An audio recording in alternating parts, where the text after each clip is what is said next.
with part 2 of my video. Nandito kami ngayon sa Yucatán.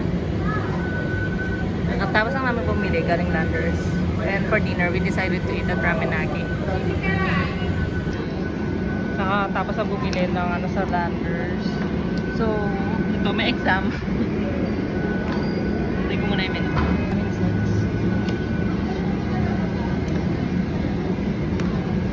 Uy, pwede ka pala dito mag-birthday, oh.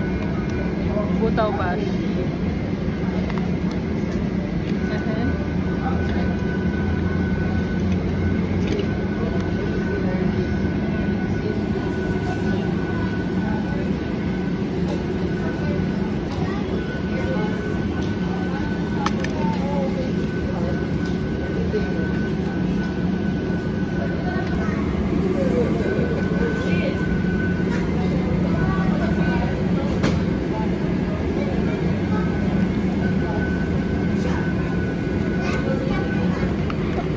Red King ata yung akin last time. Anong order mo na? Butaw. Black King. Hindi ka na nag-set? Okay. Kakoy.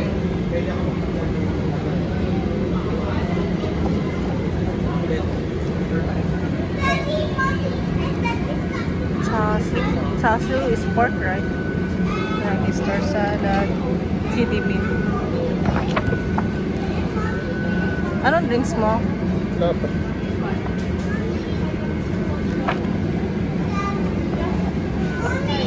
Exam na tayo. So gusto ko na butaw. Tapos, riches of days. Gusto ko rich. Special sauce. Special sauce. Hirap naman. Normal.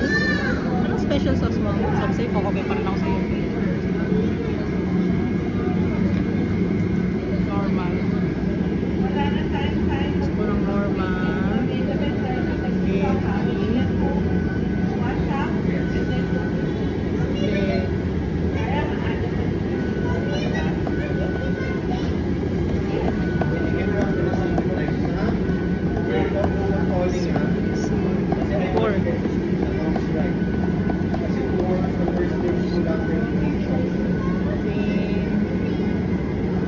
PM tayo.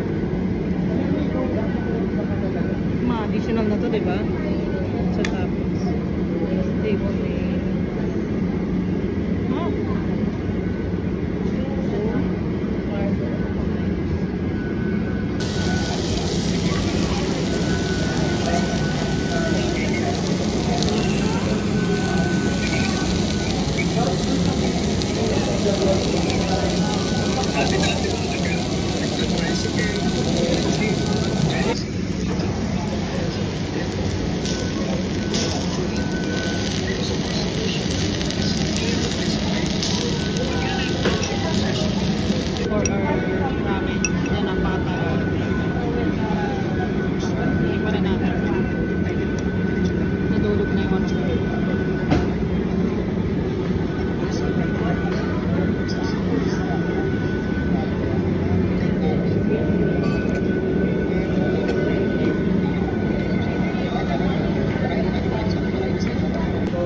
Paras kami na in-order, magkakaiba ng intensity ng flavor, tsaka yung firmness ng noodles.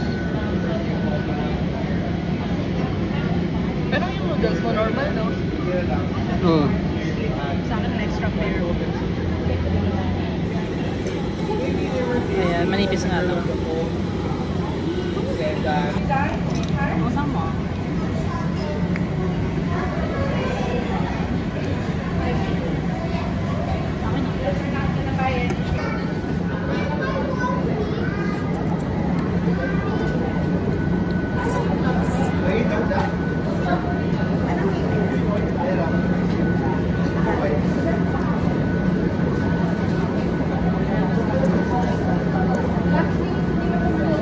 Extra point to talk.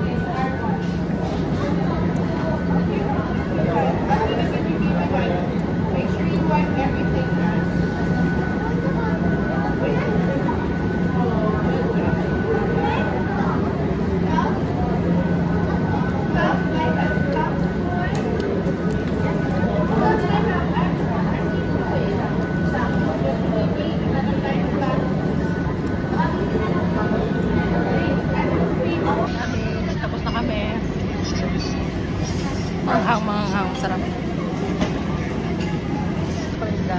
Total lang namin is 1/4. Sama na yung Coke Zero. So, babalik lang namin ito sa cart. Then, gagala kami ulit. So, kasi ito yung mga damit eh. So, ayun. Pauwi na kami. Wala kami nakitang damit. So, naglakad-lakad kami para magpababa ng kinain. So, mamaya na yung review sa loob ng sasakyan. Hi guys, pauwi na kami. Ano yan ang masasabi mo sa Raminagi? Butaw. Ano lang? Legit ramen. Masarap yung karne, tsaka yung broth. Very rich. Tapos, masarap din yung gyoza. Oo nga pala, masarap yung gyoza. Kasi medyo, mainit talaga siya. Has sizzling pictures to nerve. Tapos, yung soy sauce niya, medyo maasim. Parang ponzu ba yun? Yung yuzu. Parang ganun. Then, yung ramen naman for me, actually para sa kami ng in-order, magkaiba lang intensity ng spiciness, tsaka ng yung broth, parang ginawa kong medyo heavy. Tapos ko naman, masarap siya, medyo mahal. Mahal ba? Parang tama lang, marami na tayong in-order. May additional lang kasi tayo. 400 siya eh. 450. So, parang I think it's reasonable naman. Kasi masarap naman talaga yung broth. Sa broth naman kasi nagkakaalaman talaga ako masarap yung ano. So, ayun. I think we'll try again. Kaya din eh, pangalawan eh. Pangalawan natin dito sa UP Town. So, we'll try again sometime. Pero hindi siya totally egg kasi unlike nung edit ko to. Yung mga reasons sa ng kwento eh. But anyway, ayun. Yun lang guys. Comment, like, and subscribe. Thank you. Bye.